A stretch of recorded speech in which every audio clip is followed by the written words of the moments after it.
महानगरपालिका शिवसेनेच्या ताब्यात नसताना एवढे जर हजारो कोटी रुपये येत असतील तर शिवसेनेच्या ताब्यात जर महानगरपालिका आली तर किती हजार कोटी रुपये येतील याचा विचार नांदेडवासियांनी करणं गरजेचं आहे. आमदार साहेबांनी सांगितलं की उपजिल्हा रुग्णालय दिलं म्हणजे आपल्या सगळ्यांची आरोग्याची सुविधा देखील एकनाथ शिंदे साहेबांनी केली. हे बाबा,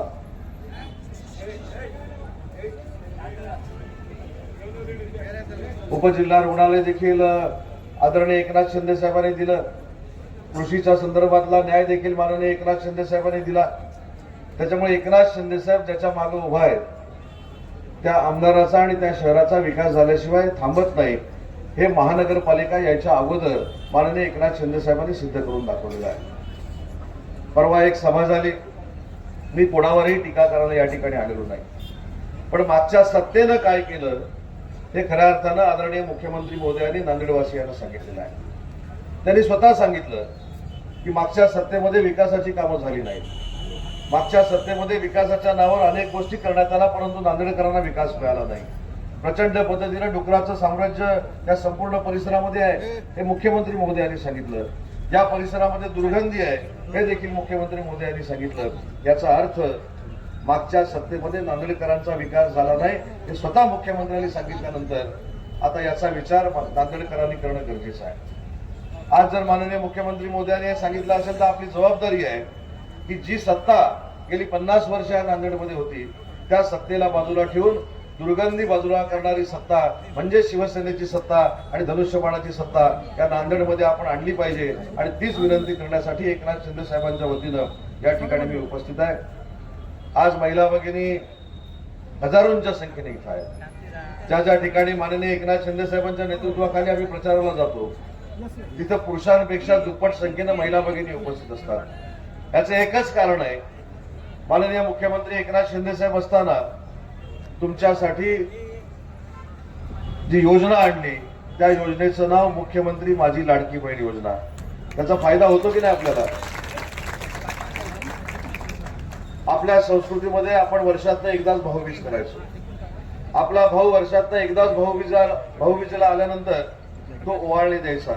परंतु माननीय एकनाथ शिंदे साहेबांनी सख्या भावापेक्षा जास्त प्रेम तुमच्यावर केलं आणि वर्षातनं 12 वेळा भाऊबीज करण्याचा निर्णय म्हणजे 12 वेळा भाऊबीज देण्याचा निर्णय माननीय एकनाथ शिंदे साहेबांनी घेतला. आणि म्हणूनच या महाराष्ट्रातल्या 2,40,00,000 महिला भगिनी या स्वतःच्या पायावर आता उभं राहण्याचा प्रयत्न करत आहेत. काल कोणीतरी सांगितलं काँग्रेसवाल्यांनी की 2100 रुपये कधी करणार आहे. काल एक आमच्या मुंबईला शिवाजी पार्कला सभा झाली, 2100 रुपये कधी करणार आहेत. पण जी लोक 1500 रुपये मिळणार नाहीत हे सांगत होते ते आज विचारायला लागलेत की 2100 रुपये कधी करणार. मी मंत्रिमंडळातला एक मंत्री म्हणून सांगतो की 2100 रुपये देण्याच्या संदर्भामध्ये देखील आमचा अभ्यास सुरू आहे. ज्यावेळी योग्य मिळेल त्यावेळी माझ्या या महिला भगिनींना तो देखील निर्णय घेऊन आम्ही दाखवू. त्याच्यामुळे कुठच्याही गैरसमजाला आपण बळी पडू नका. एकनाथ शिंदे साहेबांनी जे तुमच्यासाठी केलेलं आहे त्याची पोचपावती म्हणून 15 तारखेला आपण सगळ्यांनी मिळून मतदान केलं पाहिजे. सगळ्यांनी बाहेर पडलं पाहिजे आणि सगळ्यांनी बाहेर पडून धन्यवाद देण्यासाठी मतदान केलं पाहिजे. धनुष्यासमोरचं बटन दाबलं पाहिजे. आमच्या या पॅनलमध्ये काही रिक्षाचे देखील उमेदवार आहेत, बरोबर ना? 2 उमेदवार आहेत. अपक्ष देखील उमेदवाराला आम्ही पुरस्कृत केलेला आहे. तर या सगळ्या उमेदवारांना आपण निवडून दिलं पाहिजे आणि इतिहास घडवला पाहिजे. मला आत्ताच बालाजीरावांनी सांगितलं, आपल्या सगळ्या पदाधिकाऱ्यांनी सांगितलं की शिवसेनेच्या काही पदाधिकाऱ्यांचे आमदारांचे फोटो टाकून काही अपक्ष उमेदवार इथे लढण्याचा प्रयत्न करतायत. परंतु एकनाथ शिंदे साहेबांच्या वतीनं जाहीरपणानं सांगतो, जे धनुष्याचे उमेदवार आहेत तेच शिवसेनेचे उमेदवार आहेत. आमचा कुठचाही अपक्ष उमेदवार नाही. त्याच्यामुळे धनुष्य सोडून कुठच्याही अपक्षाला मतदान करण्याची आवश्यकता नाही. कारण शेवटी शिवसेना ही धनुष्यबाणाची आहे. शिवसेना ही वंदनीय बाळासाहेबांच्या विचाराची आहे. शिवसेना ही विकास कामं करणारी आहे. शिवसेना ही महिलांना न्याय देणारी आहे. आणि आत्ताच मला बालाजी कल्याणकर साहेबांच्या चिरंजीवांनी सांगितलं की इथल्या युवकांना आणि युवतींना स्वतःच्या पायावर उभं करण्यासाठी काहीतरी केलं पाहिजे.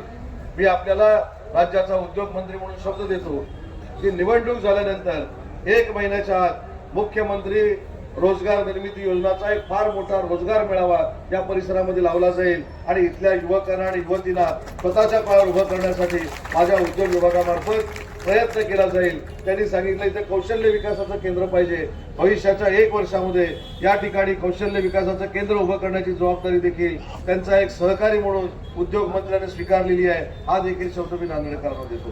कारण शेवटी आम्हाला विकास करायचा आहे आणि विकास करत असताना लोकांची मतं जिंकायची आहेत, लोकांची मनं जिंकायची आहेत. दादागिरी करून, दपटशाही करून, सत्तेची गुरबी दाखवून आम्हाला काय कोणाची मतं मिळवायची नाही. आम्ही सर्वसामान्य कुटुंबातून आलेले सगळे आहोत.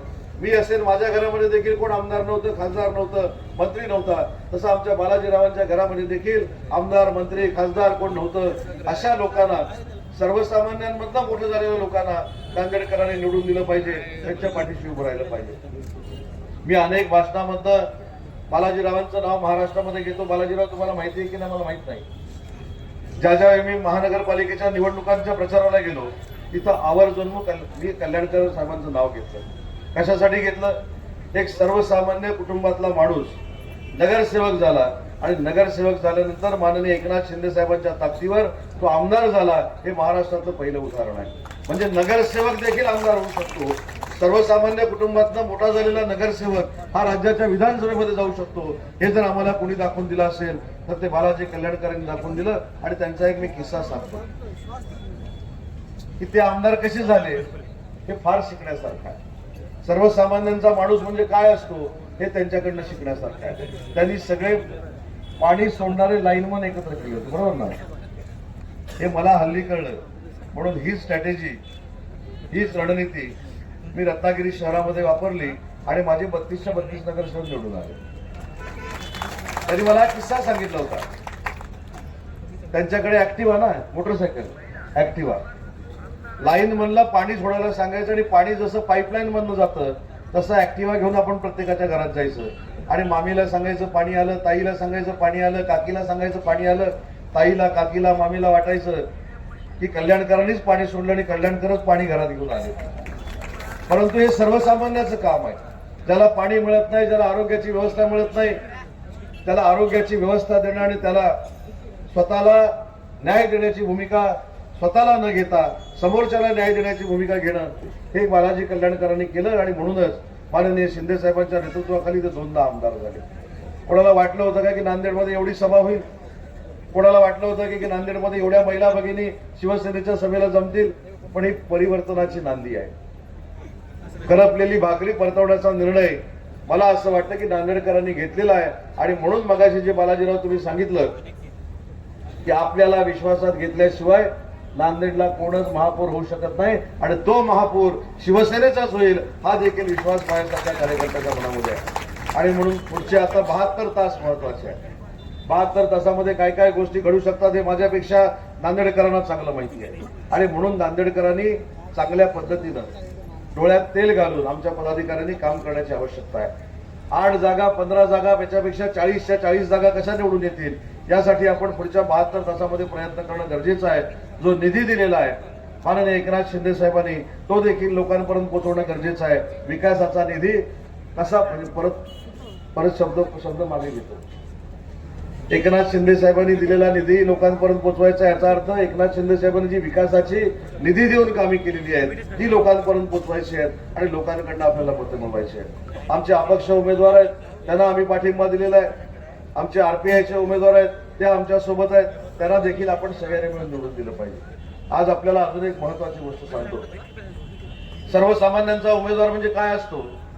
आज जे इलेक्ट्रॉनिक मीडियावर बातमी प्रसिद्ध झाली, आपण सगळ्या पत्रकार बंधू-भगिनींनी बघितली असेल.